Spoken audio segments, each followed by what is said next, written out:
Hola, bienvenidos a la Cátedra Nacional La Justicia Transicional de la JEP, Aportes para la Paz. Hoy nos acompañan Paola Molano Ayala, ella es la coordinadora de la línea de justicia transicional del Centro de Estudios de Justicia. Bienvenida, Paola, muchas gracias por acompañarnos. Muchas gracias y buen día a quienes nos están viendo. Y también nos acompaña el magistrado Gustavo Salazar Arbeláez. Él es el presidente de la sección de primera instancia para casos de ausencia de reconocimiento del Tribunal Especial para la Paz. Hola, magistrado. Fernando, buenos días. Paula, buenos días. Gracias por la invitación. Bueno, sin más preámbulos, empecemos. Quisiéramos hoy hablar de los desafíos de las jueces y los jueces en materia de justicia restaurativa. Teniendo en cuenta la justicia restaurativa, la justicia transicional con enfoque restaurativo que aplica la JEP. ¿Qué podríamos decir en ese frente? A ver quién de los dos quiere empezar. Bueno, inicio yo entonces. Muchas gracias nuevamente por la invitación. Yo quisiera plantear algunas ideas iniciales para después discutir con el magistrado. Creo que una primera idea es el mismo desafío que implica un modelo restaurativo bajo el paradigma predominante pues, de la justicia principalmente retributiva. Entonces eso ya es una dificultad en sí misma porque implica cambiar una manera de administrar justicia que ha sido prevalente en Colombia. Pero adicional a eso, con los propios desafíos que ya tiene la justicia restaurativa como un cambio de paradigma, en la JEP hay unos desafíos adicionales por el mismo modelo que implica la JEP y el propósito de rendición de cuentas por las violaciones masivas a los derechos humanos. Entonces yo diría que un primer desafío y el, digamos, más básico es un desafío, si se quiere, práctico. Entonces, primero, pues hay una masividad de crímenes que tiene que atender la JEP y eso implica también unas dificultades para poder poner en marcha un proceso restaurativo cuando no se van a atender cada uno de los casos de las victimizaciones sufridas en el conflicto. Entonces, ¿cómo adelantar esos procesos restaurativos? Implica ya una primera dificultad porque hay que pensar en maneras creativas de cómo garantizar efectos restaurativos cuando no va a haber un proceso dirigido a cada una de las víctimas.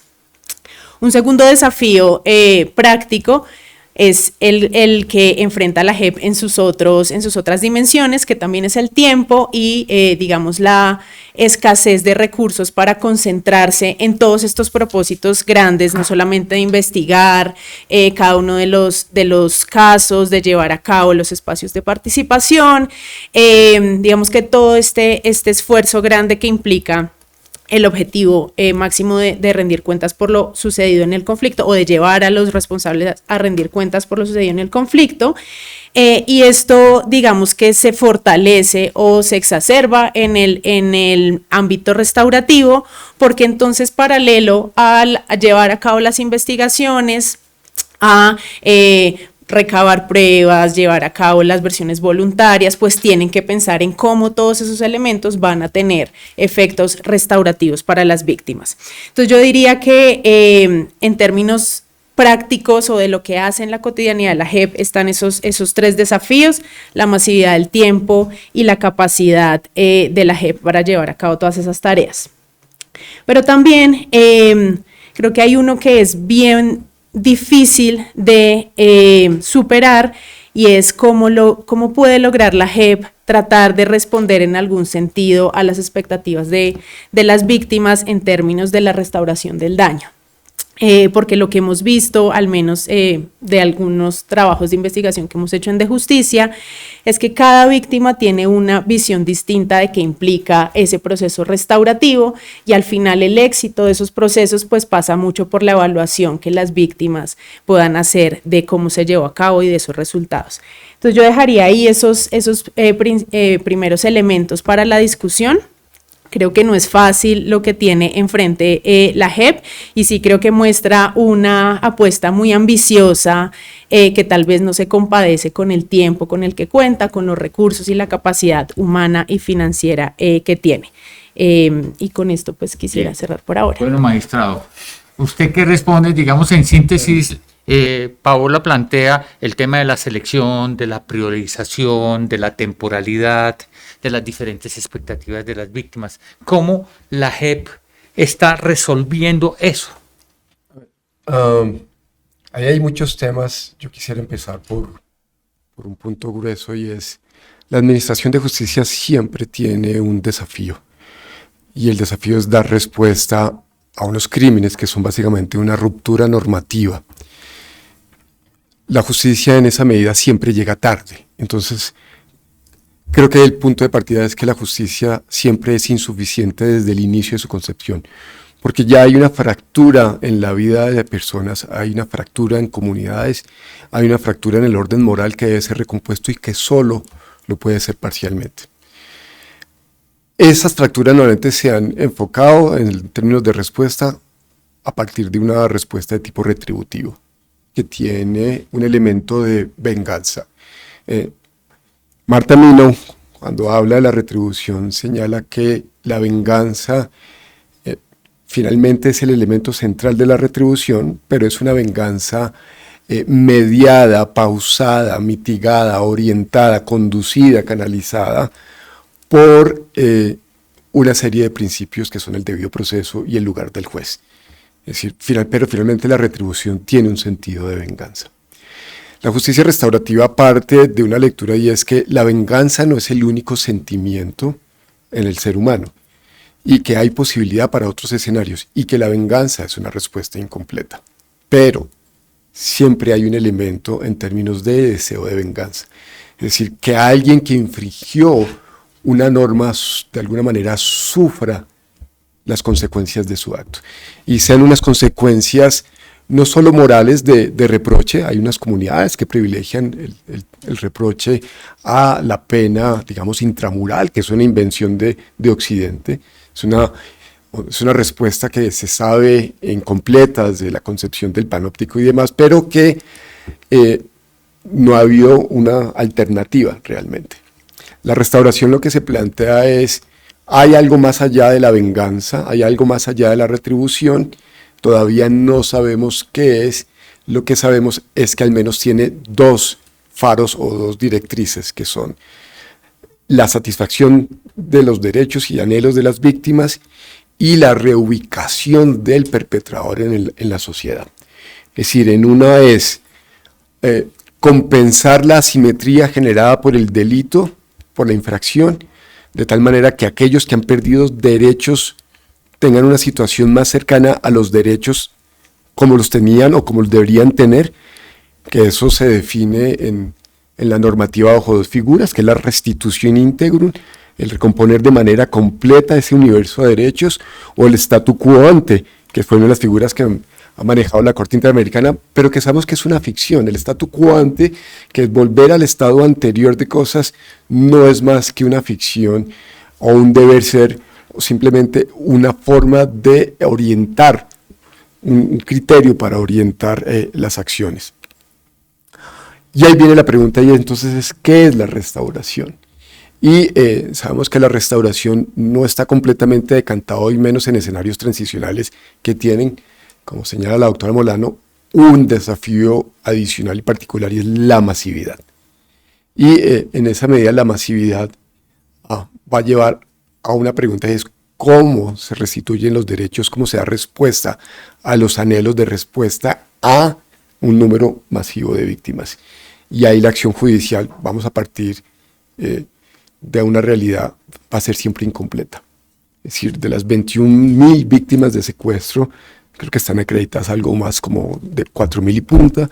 Quiere decir que hay muchas víctimas que no están acreditadas, que no llegan al sistema judicial, sea porque no se enteraron del sistema judicial, sea porque no están interesadas, porque consideran que el sistema no responde, o sea porque simplemente consideran que la respuesta restaurativa no es una respuesta. Y esa es una realidad con la que debemos jugar. Y el desafío entonces, tanto de la jurisdicción en cada uno de sus órganos y procesos, es el de entender que la restauración, y yo creo que en la restauración no hay una fórmula, que empiezan a aparecer por lo menos ciertos deber ser, y la fórmula es, la propuesta restaurativa es siempre, y me voy a atrever aquí a decirlo, una propuesta en construcción. Es decir, el juez lo que tiene que tener es que no hay un cóctel, no hay un recetario, y en la medida en que no hay un recetario, tiene que saber leer las necesidades de las víctimas y que esas necesidades van cambiando. Y creo no solo que van cambiando, sino que van creciendo, que se convierte en una bola de nieve y las exigencias de las víctimas son cada vez mayores. Voy a poner simplemente un ejemplo que siempre pongo en el caso restaurativo. Cuando se dio la primera diligencia de régimen de condicionalidad, de supervisión de régimen de condicionalidad por parte de la Sala de Definición de Situaciones Jurídicas, en el caso de Mario Montoya, en donde el caso 03 todavía era muy incipiente, varias de las víctimas, un grupo de víctimas en Antioquia, se dirigió a la Alpujarra a solicitar participación en una audiencia que además era transmitida, porque no estaban aquí, la diligencia se había desarrollado aquí en Bogotá, y muchas de ellas víctimas de desaparición forzada, llegaron con fotos de sus familiares. Y en la Alpujarra, que es, digamos, el de la justicia, el lugar tradicional de la justicia ordinaria, no les permitieron entrar con las fotos. Eso ha cambiado. No hay, creo, una audiencia hoy en día en la jurisdicción en donde ese tipo de manifestaciones no sean permitidas, sino que además deben ser concertadas. Entonces, aún a pesar de la estricta temporalidad y de lo corto del tiempo, creo que lo que es cierto es que nosotros no vamos a saber qué significa completamente la restauración, no vamos a poder determinar el alcance, pero el camino ya está de alguna manera allanado. Bueno, usted está poniendo un tema que me parece que nos da pie para continuar la charla, y es: nunca hay un modelo de justicia que satisfaga las necesidades de todo el mundo y de todas las víctimas. Y aquí, digamos, en la justicia transicional que aplica la JEP, hay un tema de selección y priorización. Entonces, cuando se seleccionan y se priorizan unos casos, quedan por fuera otros. Y entonces, cuando usted habla del número de víctimas acreditadas en el caso de secuestro, que son creo que 3.700 algo, frente a un universo de 21.300 secuestros cometidos por las FARC, entonces dicen, bueno, ¿y qué pasó con los demás? Entonces el desafío es cómo la justicia que se les aplique a estas 3.700 que están acreditadas, o los casos que están seleccionados, puede ser representativo de todo el daño que produjeron, por ejemplo, las FARC-EP con el crimen del secuestro. Entonces, hago esta introducción porque uno de los grandes desafíos de esta justicia transicional con enfoque restaurativo es cómo dignifica a esas víctimas que, en el caso de la Alpujarra en Medellín, la justicia ordinaria no las dejó entrar con las fotos de sus familiares porque consideraban que eso era irrespetuoso, porque, digamos, en esos modelos de la justicia ordinaria eso no cabe, pero en la justicia transicional que aplica la JEP sí cabe. Entonces, ¿cómo dignificar a las víctimas? Pero también, ¿cómo no quitarles la dignidad a los comparecientes, a los perpetradores? ¿Cómo podemos resolver eso? Ustedes desde justicia, ¿cómo ven ese desafío en la práctica de la justicia que aplica la JEP? Bueno, ahí creo que hay una dicotomía que me parece que no es tan cierta, que la dignidad de los comparecientes va en contravía de poder garantizar la dignidad de las víctimas o viceversa. Y digamos, ahí hay un elemento que es muy interesante del modelo de justicia transicional colombiano, y es ese modelo que busca la sanción, ¿no? Que no solamente busca la verdad o hace una transacción, digamos, más amplia entre justicia y otro tipo de fines, sino que en este caso hay un escenario judicial que busca la sanción de los comparecientes. Y eso lo digo porque nos remite también un poco a las reglas de la justicia ordinaria, a pesar, digamos, de la excepcionalidad y de ciertas reglas especiales que rigen a la Jurisdicción Especial para la Paz. En ese sentido, esas reglas ordinarias, donde se encuentra el debido proceso, el derecho a respetar la integridad de quienes están siendo procesados, no se subvierte en este escenario transicional, sino que por el contrario hace parte de ese piso jurídico que le da sustento a la jurisdicción. En ese sentido, respetar la dignidad de los que en la JEP se llaman comparecientes, pues no riñe en ningún sentido con garantizar y dignificar a las víctimas a través de los procedimientos y de los mecanismos específicos que tiene la JEP. Entonces, esas garantías procesales y ese respeto por, digamos, la integridad y la dignidad de los comparecientes, creo que es algo presente a lo largo del proceso, no solamente en términos normativos, sino también en la práctica, en lo que uno ha podido ver que ha llevado a cabo la jurisdicción, en términos también de involucrar a los comparecientes en los procesos restaurativos, en que reconozcan el daño causado, en que asuman cierto compromiso de reconocimiento frente a las víctimas y de que se involucren en ese procedimiento, digamos, restaurativo.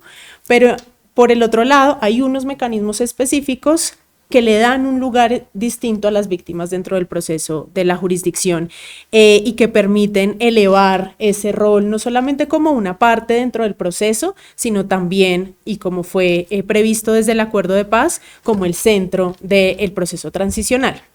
Y esos otros mecanismos no riñen para nada con lo que acabo de decir de la dignidad de los comparecientes dentro del proceso. Entonces, el especial lugar dentro de los mecanismos de participación para que las víctimas acreditadas tengan una voz, puedan estar más presentes de lo que podrían estar en un proceso ordinario, de ser consultadas de cómo llevar a cabo esos mecanismos, de crear, digamos, procesos mucho más largos de orden restaurativo, donde cada uno de los magistrados y magistradas que han estado involucradas han buscado la manera de ir construyendo ese camino de cómo hacer esto, digamos, tan novedoso, y que cada día se están un poco que inventando cómo llevar a cabo esas nuevas etapas.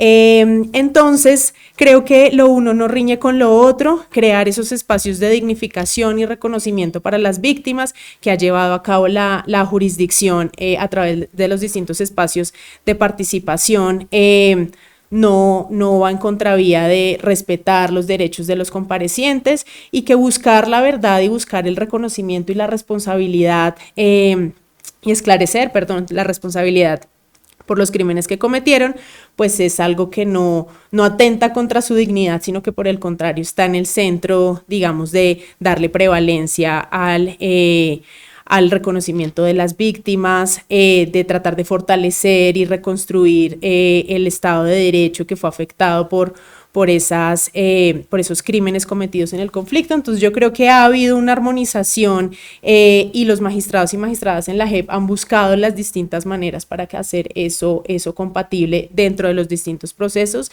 y a partir de las distintas particularidades de los casos que por supuesto también implican ajustar ciertos procedimientos y crear mecanismos pues pertinentes para cada uno de los macrocasos. Muchas gracias. Magistrado, ¿usted cómo ha resuelto esto que se está planteando, digamos, de, por un lado, dignificar a las víctimas y por el otro lado, dignificar a los perpetradores o los comparecientes y lograr ese equilibrio que se trata de buscar en la JEP en sus procesos? Porque usted, no obstante que está en el tribunal, usted también está en movilidad en algunos casos de la sala de reconocimiento. Entonces digamos que usted tiene una parte de su actuar judicial en el tribunal, pero otra parte en casos específicos, por ejemplo, UP.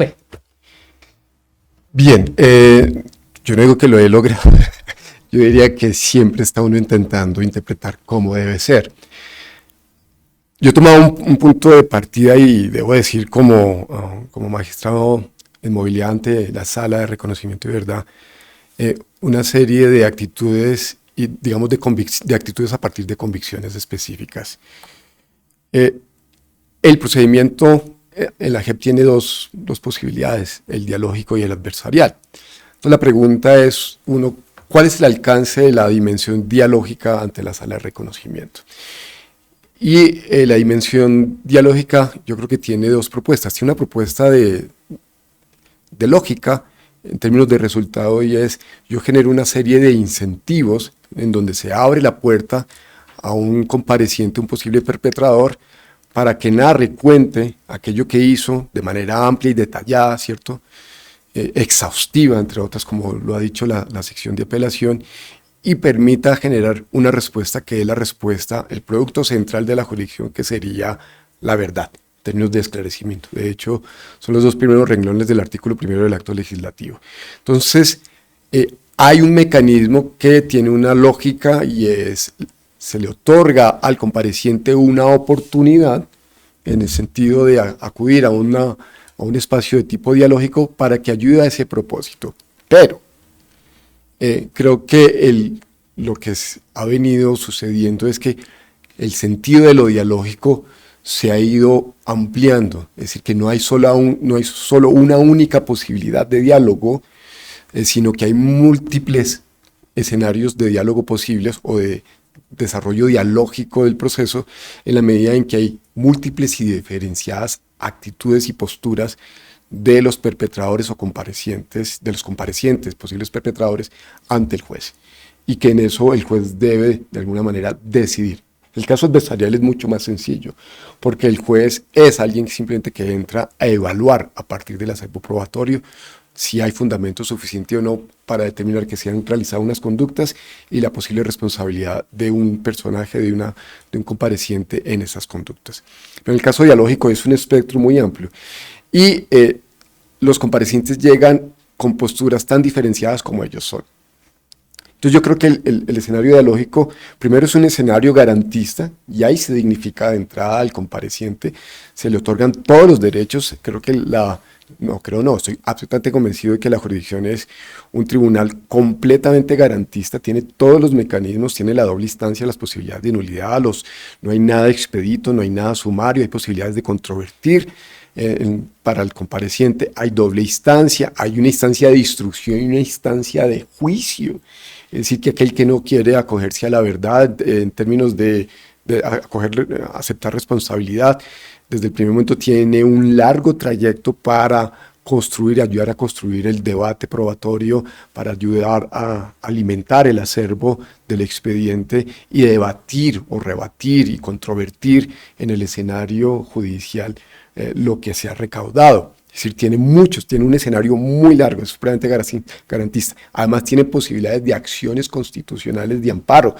La tutela que, hay que decirlo, el tribunal ha operado con autocrítica, es decir, que los jueces de amparo constitucional han concedido en muchos casos la tutela y se han revertido decisiones de diferentes instancias. Pero bien, hay una dignidad, pero es una dignidad que tiene una serie de exigencias de contraprestaciones, y es el compareciente cuando entra entre la jurisdicción tiene una serie de deberes, y personalmente en las diligencias yo pongo de presente esos deberes. Es un peaje que tiene que pagar el compareciente. ¿Y cuál es el peaje? Y para mí el primero es señalar que el crimen que sucedió es un crimen, voy a poner aquí palabras de John Elster, que no acepta de ninguna manera ni excusa, ni justificación, ni mitigación. Y creo que eso es algo que empieza a devolverle la dignidad a las víctimas. Cuando dice, es que él era guerrillero, es que él tenía mucha plata y por eso lo secuestramos. No hay ninguna razón justificatoria ni ninguna mitigación cuando se dice es que él era rico y por eso lo secuestré, o es que él vivía en una zona muy peligrosa y por eso lo matamos, porque así le... asumir que ese crimen es de entrada una ruptura del orden moral, creo que es algo que hay que ponerles de frente desde el primer momento. Yo personalmente en las diligencias no acepto bajo ninguna consideración ni justificaciones, ni excusas, ni mitigaciones, ni señalamientos infundados de la víctima en términos de alguna posible responsabilidad en un hecho delictual. Y aquí voy sobre un texto que a mí me ha fascinado enormemente, que es de Jean Améry, víctima del Holocausto, sobreviviente, en un libro que se llama Más allá de la culpa y la expiación, en donde él hace gala del resentimiento. El resentimiento entendido, aunque no debe ser así, entendido exclusivamente como algo contrario al perdón. Entonces yo creo que ahí viene el otro punto. A las víctimas no se les debe exigir perdón. El perdón no es algo exigible a la víctima, ni una víctima es menos moralmente porque tiene una incapacidad de perdón. Yo creo que el perdón es algo en el escenario transicional, es una posibilidad, pero no es ni una condición, ni un requisito, ni un componente esencial. El perdón es algo que si llega, bienvenido, pero el perdón no es algo exigible, no es algo exigible a las víctimas. Y no tiene que ser algo que tenga lugar en el espacio judicial. Yo nunca lo planteo, de hecho. Si llega, mejor para las víctimas. Jean Améry, en ese libro, dice que él, antes del perdón, tiene lugar el resentimiento. Y el resentimiento lo plantea como una postura moral. Y me parece muy poderoso porque él dice que cuando se da el crimen, cuando se da el hecho violento, la víctima se encuentra en un plano moral, sufre la afrenta, la humillación, y el victimario está por fuera de ese plano moral y está en un plano físico, aquello que genera las posibilidades. Él está centrado en mecanismos que generan utilitaristas, que de alguna manera generan el resultado que él quiere. Puede ser el terror o lograr la información que quieren o castigar, ¿cierto? Enviar ese mensaje. Y Jean Améry dice que él reivindica el resentimiento, que es generalmente muy mal visto, como una oportunidad para la víctima y el victimario. Dice, para la víctima en la medida en que le devuelve su dignidad y para el victimario como una exigencia que hace la víctima, de tal manera que el victimario salga del plano moral, del plano físico y entre en el plano moral. Es decir, que se dé cuenta del daño moral que ha hecho, del cómo ha generado una ruptura en el mundo moral. Dice, una vez el victimario se da cuenta de ello, se abren las posibilidades para ser recibido en el mundo moral de la víctima. Por eso, en los encuentros, en el caso de las audiencias que se han venido dando, yo creo que la posibilidad del abrazo no es la posibilidad del abrazo. La posibilidad del abrazo tiene, entre víctima y victimario, tiene un valor y es el momento como de aterrizaje o una manifestación de cómo el perpetrador entiende que todo lo que hizo generó unos dolores inmensos y una ruptura en el mundo moral y que esa es de alguna manera una respuesta.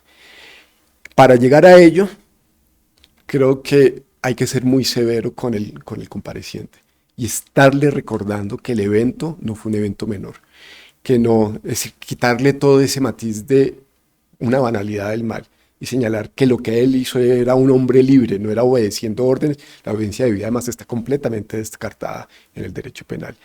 Que él era un hombre libre, adulto, que tomó una decisión y que esa decisión es un crimen que genera un daño. Y creo que ese es un recorderis que hay que hacerle completamente. Y eso dignifica a la víctima y le da la oportunidad, le abre la oportunidad al victimario para que entre en el mundo moral. Algunos entrarán, otros no. Y en eso digo, hay muchos victimarios, qué pena que me alargue, ya voy a cerrar. No se preocupe. Hay muchos victimarios que ofrecen excusas continuamente. Yo pido perdón, me siento muy mal.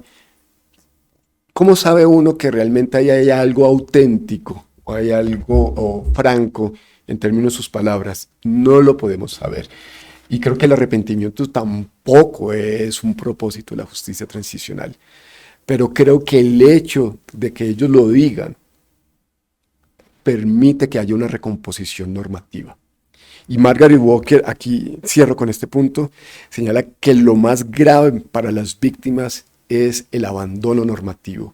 Es cuando hay unas normas que nadie cuida y nadie vela porque ellas se cumplan y que se traducen en su dolor. Y en la medida en que se traducen en su dolor y no hay respuesta, esa sensación de abandono normativo y no hay posibilidad de todo lo que se deriva después en Pablo de Greiff, que es la confianza institucional, el reconocimiento propio, etc. Y es un juego muy, digamos, es un juego muy difícil. Voy a poner la palabra juego, aunque no es la más indicada, pero es un escenario muy difícil en donde el juez tiene el continuo desafío de mantener la dignidad del victimario, del perpetrador, mantener su presunción de inocencia, o digamos, por lo menos las posibilidades, porque hay una posibilidad de aceptación, pero estar jalando a ese victimario o a ese compareciente, pongámoslo como compareciente, que es más abarcante, porque hay unos que no tienen responsabilidades menores o no tienen responsabilidad, y estarlo jalando al plano moral de tal manera que sus palabras y cada una de las diligencias permita reconstituir un mundo moral. Yo quisiera agregar algo, perdón, me tomo aquí la palabra, y es que creo que eso también muestra que la JEP es el camino institucional que permite al compareciente, eventualmente declarado responsable, volver a insertarse socialmente porque ya pasó ese otro proceso al que el magistrado hace referencia. Y creo que eso mismo le da una nueva posibilidad de reconstruir su propia dignidad como un sujeto que hace parte de una sociedad, porque ya, digamos, se comprometió a pasar por un procedimiento con unas reglas que aceptó, digamos, lo que mencionaba el magistrado de ir hacia el plano moral de la víctima también se traduce en figuras institucionales específicas en este caso, que yo creo que al final a lo que conducen es no solamente a que se le reconozca o a que se dignifique a la víctima y a su sufrimiento y se busquen mecanismos para el reconocimiento y para la restauración del daño, sino también por esa vía para poder reconstruir socialmente eso que se rompió con el ilícito. Entonces creo que una vez el compareciente transita por esta vía y vuelve a tener la posibilidad de hacer parte de la sociedad, también vuelve a tener como un carácter distinto en su dignidad, casi que reconstruida y recompuesta por eso mismo a lo que aceptó, digamos, someterse y por lo que pasó dentro de la jurisdicción. Pero a propósito de lo que decía el magistrado, me quedaron sonando varias cosas que le quisiera preguntar a usted y después seguimos conversando. Lo del abandono normativo es interesante, pero muchas veces lo que vemos en la práctica es que hay unas normas que no se aplican. Entonces, digamos, puede que un Estado establezca unas normas para proteger a unas personas, ¿de acuerdo? Y cuando se va a administrar esa justicia, pues esas normas no se aplican. Entonces, quiero retomar un poquito con el tema dialógico que usted plantea, porque me parece que, y lo que le quiero preguntar a Paola es, lo dialógico en la JEP, de todas maneras, marca una diferencia con el otro menú de opciones que nos da la justicia colombiana. Digamos que aquí lo dialógico se ve más en el día a día de los procesos. Digamos que, claro, podemos mirar la justicia ordinaria o podemos mirar justicia y paz, pero en justicia y paz no hay un sistema necesariamente dialógico. Yo no creería, no sé si esté equivocado. Eso dialógico, ¿cómo lo ve? Y yo, desde mi punto de vista personal, veo que digamos que uno ve, cuando uno observa ciertos procesos o ciertos casos de la JEP, ve la transformación tanto de ciertas víctimas como de ciertos comparecientes. No sé usted cómo ve eso, cómo ve ese panorama. Yo creo que está muy relacionado con lo que decía el magistrado hace un momento. Creo que puede ocurrir, pero no necesariamente es una exigencia.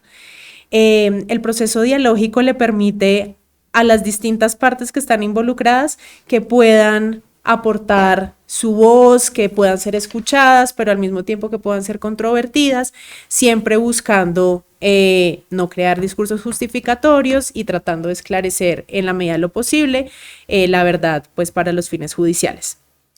En ese proceso puede haber una transformación en la que las víctimas reconozcan otra dimensión del compareciente más allá del daño que les causó, que les permita llegar al perdón o que les permita lograr esta idea que también es tan difícil y en algunos casos ambigua de la reconciliación. Y lo mismo de vuelta, el compareciente puede reconocer que lo que hizo fue injustificado, que estuvo mal y que debe recibir una sanción y por lo tanto pedir a las víctimas que lo perdonen. Pero creo que ese no es el resultado necesario para poder seguir avanzando con estos procesos o para decir que un proceso de justicia transicional es o no exitoso. Entonces creo que es algo que podría eventualmente ocurrir, que tal vez en estos términos, como lo decía, de la reconciliación sea deseable, pero no necesariamente es algo que tiene que ocurrir ni es el propósito que los jueces deben perseguir al momento de crear esos espacios dialógicos y de enfrentamiento en el mejor sentido de la palabra, entre comparecientes y víctimas. Entonces, puede ocurrir, pero es un proceso social que puede ser mucho más amplio, exceder las posibilidades que tienen los jueces en un escenario institucional concreto, reglado, y que no por eso deben ponerse todos los fines de la justicia transicional a ese propósito. Siguiendo con lo que está planteando Paola, magistrado, y volviendo al tema moral, que me parece que es muy interesante en el proceso de la justicia transicional con enfoque restaurativo. Más allá de que haya nuevos o no nuevos hallazgos respecto a determinados crímenes que yo personalmente creería que sí los ha habido en la JEP, puede que no a la velocidad que uno quisiera o que la opinión pública quisiera, esto que está pasando en las audiencias de reconocimiento y en ciertas audiencias únicas de verdad y en algunos espacios que propicia la JEP, ¿usted cree que eso contribuye de alguna manera a que este país pueda hacer la catarsis de las tragedias que han ocurrido en este conflicto o no? ¿O estamos soñando cuando pensamos que ciertos espacios y ciertas cosas que han pasado aquí en la JEP pueden ayudar a esa catarsis, o es que no vamos a hacer la catarsis, o la catarsis ya la hicimos, o eso es un sueño, o eso es una quimera? Christopher Mitchell, cuando habla de los conflictos y del escalamiento, hay un punto de partida en las sociedades básico, que es, en las sociedades hay diferencias. Las sociedades homogéneas, en términos modernos, no existen. No hay ninguna posibilidad de sociedades homogéneas. La pregunta es, ¿cuál es el lugar de la diferencia? Y el lugar de la diferencia pues, se define de diferentes maneras, señalando que esas diferencias tienen que encontrar primero la autonomía de lo público y lo privado, es decir, hay cosas que no se debaten en lo público, que son del ámbito exclusivamente privado, es como lo primero, es decir, hay cosas en donde lo que yo coma, como yo duerma, mi sexualidad, etcétera, es un asunto absolutamente privado, salvo casos excepcionalísimos, y eso es lo de la arena pública. Entonces es la primera restricción que se debate respecto a esas diferencias. Entonces hay diferencias que ni siquiera se debaten en términos públicos. Hay unas diferencias que inevitablemente entran en la arena pública, y al entrar en la arena pública se vuelven contradicción. Y el escenario de contradicción todavía es un escenario, digamos, normal en las sociedades democráticas. La pregunta es cómo se tramitan las diferencias y contradicciones. Y ahí viene la contradicción, el escenario antecedente, el antecedente de las violencias masivas como las que vivimos, es el de la polarización. Entonces, diferencias, contradicciones, polarización. Las guerras, los conflictos armados no internacionales o internacionales siempre implican niveles de polarización, y la polarización implica la división del mundo en escenarios dicotómicos, lo cual simplemente es una enorme mentira que se dicen los sujetos para acomodarse en un lugar de exacerbación. Luego de la polarización viene la violencia, y luego la violencia organizada, que es la guerra. Nosotros estamos en el escenario de desescalamiento.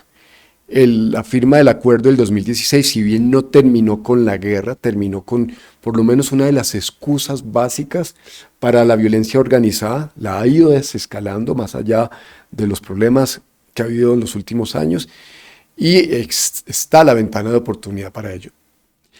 permanece la polarización en el proceso de desescalamiento. Y la jurisdicción tiene que jugar, y no hay lugar a dudar, tiene que jugar en términos de la respuesta a esa polarización. Y la polarización, el primer punto de partida de la polarización es aceptar que aquí llegan responsables de crímenes de Estado y responsables de las guerrillas, de las fuerzas contraestatales o antiestatales o lo que sea. Y ya el aceptar ese escenario de las dos responsabilidades compartidas debe empezar a mitigar y a pausar la polarización. Por eso, además, hay una invocación muy frecuente en el desarrollo de la labor judicial, es la simetría. Hay que responder simétricamente. No se puede cargar sobre uno o sobre el otro. No es más atroz la desaparición forzada que el secuestro. Uno no puede generar una serie de categorías, aunque a una víctima de desaparición le dirá que sí por la imposibilidad del duelo. Pero no puede uno generar categorías en términos de que hubo un victimario que porque incurrió en el 50 o el 60% del otro en el 25-30 es menos atroz. No, hay una atrocidad que no se puede medir en porcentajes ni en una división de crímenes. Es que yo soy responsable del 15% de las desapariciones y usted el 80% y en esa medida soy menos culpable. No, y eso es un lugar. Y a partir de ahí empieza el proceso, digamos, se complementa y se alienta el proceso. Y en el proceso de reconciliación, lo primero es sentir que hay un Estado que está presente y que puede, o por lo menos intenta dar respuesta, y que lo hace de la manera más diligente posible y que abre las puertas. Yo creo que finalmente el escenario social del mundo político es de alguna manera una domesticación de las pasiones. Y la guerra lo que implica es una exacerbación de las pasiones, y el proceso de paz, entendido como un proceso en el largo plazo, es una domesticación de las pasiones. Y vuelvo a la idea inicial de Marta Mino en términos del sentido de la justicia. La justicia de alguna manera dosifica, domestica las pasiones y tiene que responder. Es un dique de contención de esas pasiones, y por eso tiene que ser lo más célere posible, lo más diligente posible, lo más incluyente posible, lo más expedita y severa en el marco de severidad que da el acuerdo de paz, que es una severidad muy mitigada.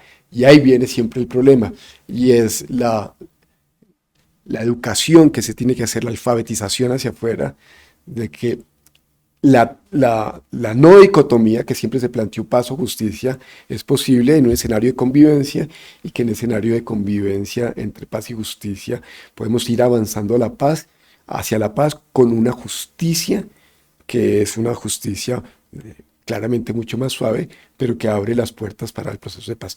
Pero que siempre hay unas posibilidades, que es una paz que por ser mucho más suave en términos también puede volverse más dura en la medida en que se incumplan los procesos. Y ahí viene la ventana de la expulsión, y es aquel que no respeta, aquel que no se acoge a la grandeza del Estado, a la grandeza de las víctimas, que de buena o mala gana hayan aceptado que este es el sistema vigente, tienen una respuesta mucho más dura afuera. Y ahí es donde la jurisdicción es simplemente una parte del engranaje. Es necesario que en el momento en que se expulse a aquellos comparecientes que no han cumplido con las obligaciones que se establecen dentro de la jurisdicción, entre a operar todo el aparato de manera rotunda y concomitante a eso, y es los expulsados, los desertores manifiestos, como se llaman ante la sala de amnistía e indulto, quienes no contribuyen claramente a los propósitos de la justicia, tengan una respuesta. Y ahí es donde volvemos a la institucionalidad, y es entender que la jurisdicción es simplemente complementaria y transitoria, y que ahí se tienen que fortalecer, cosa que no ha sucedido, por lo menos no se ve, la justicia ordinaria en términos de fiscalía y otras. Y mientras eso no opere, hay una respuesta incompleta y no recae exclusivamente sobre la jurisdicción. Paola, a propósito de lo que está diciendo el magistrado, yo quiero insistirle, él no me contestó mucho mi pregunta. Se me fue por allá, por otro lado, pero no importa, son válidas sus reflexiones. Yo quería preguntar sobre, digamos, esta es como la última pregunta que quiero preguntarles a los dos, hacerles a los dos. No obstante esas disparidades, no obstante que las víctimas son heterogéneas, no todas las víctimas son iguales, no todos los comparecientes son iguales, de pronto la JEP no va a la velocidad que quisiéramos, la Fiscalía tiene engavetadas miles de expedientes de compulsas de copias. De los terceros. De los terceros, que eso no... Permítame una cosa, Sí. yo lo voy a decir aquí, y es increíble que la Corte Constitucional se haya atrevido a sacar los terceros del sistema. Es algo que le ha hecho un daño enorme a la concepción del sistema y a la reconstitución de la justicia. Porque es como si hubiera un sector del país que no se pudiera tocar. Digamos que se abrió el espacio de la justicia transicional con enfoque restaurativo de la JEP, pero quedaron por fuera unos actores que son importantes. Pero bueno, eso no lo vamos a resolver en este panel, eso por ahora se quedó así. Entonces, lo que yo quiero preguntar finalmente es, esto que está pasando aquí con todas sus imperfecciones, que faltaba más, no somos perfectos, eso sería ridículo, digamos, estamos aprendiendo, estamos solucionando problemas sobre la marcha, tenemos una experiencia acumulada de 5 años, bueno, lo que sea, y ahí vamos. ¿Está contribuyendo a ese proceso catártico o será que yo soy un poquito terco e insisto en la catarsis? ¿Cómo, si está contribuyendo a lo catártico o si no está contribuyendo a lo catártico, cómo hacen las jueces y los jueces de la JEP para equilibrar, por un lado, las demandas de las víctimas, la dignificación de las víctimas, la dignificación de los comparecientes y al mismo tiempo aplicar justicia? Yo diría que ahí hay dos niveles difíciles de armonizar. Por un lado están las necesidades y las demandas de la cotidianidad que tiene la jurisdicción y las magistradas de responder a las solicitudes, de proferir los autos, ¿no? Esta cotidianidad que creo que al final absorbe en gran medida las posibilidades de estar pensando de manera permanente en los efectos sociales de su trabajo cotidiano. Entonces creo que está ese nivel de lo cotidiano y de la respuesta inmediata. Y hay otro nivel que es externo a la jurisdicción, pero en el cual la jurisdicción se está moviendo inevitablemente y que incide en su trabajo, y es tener mecanismos de justicia transicional cuando no hemos logrado superar como el punto cero para construir la transición, y es la recurrencia de una violencia letal en muchas regiones que se recrudece y que pareciera no estar en sintonía con estos otros esfuerzos, digamos, de reducción de la violencia y de transición. Entonces creo que esas dos como niveles de lo cotidiano y del contexto le ponen a la JEP y a sus magistrados unas barreras muy grandes en términos de lo que usted ha llamado la catarsis, que yo creería que es más como la apropiación de los procesos transicionales y de los avances que tiene la jurisdicción. Creo que también dentro de esto hay una barrera grande, y es, al menos en el caso de la jurisdicción, distinto lo que ocurrió con la comisión, que eso también tiene sus propias dinámicas y dificultades, y es la juridización de la transición. Y es unos procedimientos bastante especializados, con unas figuras muy sofisticadas, reconocidas internacionalmente por su sofisticación, por sus avances en términos jurídicos, pero que al mismo tiempo están desconectadas de lo que socialmente se esperaría que se pudiera apropiar, ¿no? Es muy difícil para cualquier persona, incluso personas interesadas en estos procesos, en leer una autodeterminación de hechos y conductas donde está, digamos, la carne de la investigación, de el establecimiento de los patrones criminales, porque es excluyente en términos pues de la especialidad y la, digamos, como el nivel de desarrollo que tiene en términos jurídicos. Entonces creo que y eso hace parte de a lo que responden todos los días los jueces y bueno, los magistrados de la JEP y sus despachos. Entonces creo que eso pone una barrera muy importante y al mismo tiempo la dificultad que trae de lo que decía de seguir en la violencia es que se pierde un poco el foco de la transición. Entonces, ¿dónde queda la transición si simultáneamente permanecen violaciones masivas de los derechos humanos, una multiplicidad de grupos que están afectando poblaciones que al mismo tiempo hacen parte también de estos otros procesos? Entonces está como doble situación que no pareciera ser coherente en el discurso y la práctica. Entonces, por supuesto que ha habido avances, por supuesto que ha sido muy importante los espacios, sobre todo de las audiencias de reconocimiento. Yo creo que es innegable el efecto que han tenido, al menos en términos de visibilidad y de darse cuenta de que algo se está avanzando y que algo ha cambiado, pero sí creo que la brecha sigue aumentándose por esos como dos niveles. El nivel como de la juridicidad y de atender a la cotidianidad y al auto y a la decisión y a la figura jurídica y a la figura de calificación y como todas estas discusiones súper jurídicas, y pues a la persistencia de la violencia frente a la cual por supuesto la JEP no puede digamos detenerla porque tampoco es su tarea, pero sí afecta de manera considerable los efectos de su trabajo en términos pues de incidir y de avanzar hacia la transición. Bien.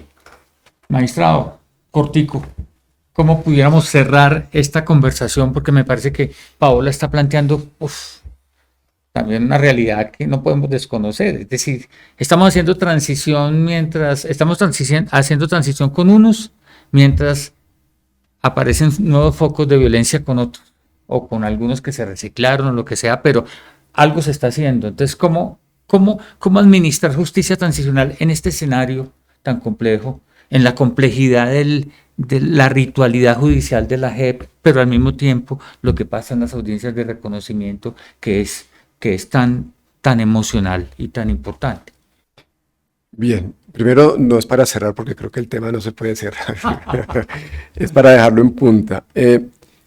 Lo que dice la doctora Paola hay un elemento muy determinante, y es que se ha juridizado en exceso la transición.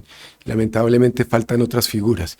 Y creo que lamentablemente faltan otras figuras porque el gobierno anterior fue un gobierno, digamos, poco amigo del proceso transicional, y eso le hizo una enorme mella. Y básicamente la jurisdicción fue como una barricada de defensa del proceso de paz. Y ahí muchos procesos quedaron incompletos. Y el actual gobierno todavía no ha arrojado claridad sobre cuáles son las otras formas de complementar este proceso transicional, que es muy complejo. Yo creo que sobre la mesa quedan varias cosas, y es, una vez hay un escenario de atrocidades masivas, la recomposición es muy lenta. Y aquí hay una pregunta que suena casi de perogrullo o hasta tonta, es ¿cuánto dura una transición? Y una transición en unas sociedades, yo creo que está cada vez más claro, los procesos transicionales son de muy largo aliento y muy desalentadores. Nuevamente, en los indicadores de riesgo de conflictos armados, dice ¿cuál es el mayor indicador de riesgo? El mayor indicador de riesgo para un país, para que un país tenga un conflicto armado, es que lo haya tenido recientemente. Una sociedad está en particular riesgo cuando ha vivido un conflicto previo, y eso es parte de lo que hay que evitar, y uno esperaría que hubiera una mayor acción estatal contra ciertos grupos. Pero yo creo que no son grupos que planteen un desafío al Estado, y estamos lejos de eso. Pero creo que en este momento, por lo menos, pero si no se actúa, pueden llegar a plantearlo. Ahora, sobre el otro tema de la transición, digamos, ¿qué más quedaría? Entonces yo creo que es recomponer y fortalecer la institucionalidad, en donde la jurisdicción sea una de las múltiples de las múltiples respuestas. Y todavía creo que hay, por ejemplo, viene el punto de los 5 puntos del acuerdo, es decir, es volver al acuerdo. Creo sinceramente que el acuerdo es una carta de navegación que plantea, por lo menos con muchos fundamentos, lo que se debería hacer y se podría hacer, sin decir que eso sea ni exhaustivo ni sea lo único que se deba hacer. Y lo otro, entender que los procesos transicionales necesitan, son casi, no digo cíclicos, pero son como unas espirales que de alguna manera necesitan estar convocando continuamente a los otros sectores. Y creo que más allá del acuerdo nacional, más allá de un acuerdo nacional para sacar unas reformas, debe ser un acuerdo para darle vida a un proceso de paz que seguramente tiene que hacer algunos ajustes, pero que es un proceso de paz, que es un acuerdo de paz al cual, y aquí creo que Sergio Jaramillo tiene razón, al cual de alguna manera deben sumarse los otros y no concebir que es que hay que rehacer el proceso de paz, que creo que es una lectura muy equívoca. Y la jurisdicción tiene siempre el reto, y en eso creo que hay que ser muy claro, de proveer más justicia con mayor celeridad y mayores estándares. Y haciendo las exigencias, autoexigiéndose y haciendo las exigencias hacia afuera para que los otros proveedores de justicia también lo hagan. Y que ojalá la sociedad civil, como lo hace muy bien, entre otras la corporación, lo continúe haciendo. Bien. Pues se nos acabó el tiempo. Como usted lo predijo, los temas quedan en punta, faltaba más. Es que esta es una discusión larga, toma tiempo, pues esta cátedra lo que pretende es ser un escenario de conversación donde se planteen los retos de la justicia transicional en la construcción de paz. Y bueno, pues les agradezco mucho, le agradezco mucho a Paola Molano Ayala, de Justicia, al magistrado Gustavo Salazar del Tribunal Especial para la Paz, y a todas ustedes y todos ustedes por su presencia virtual en esta conversación.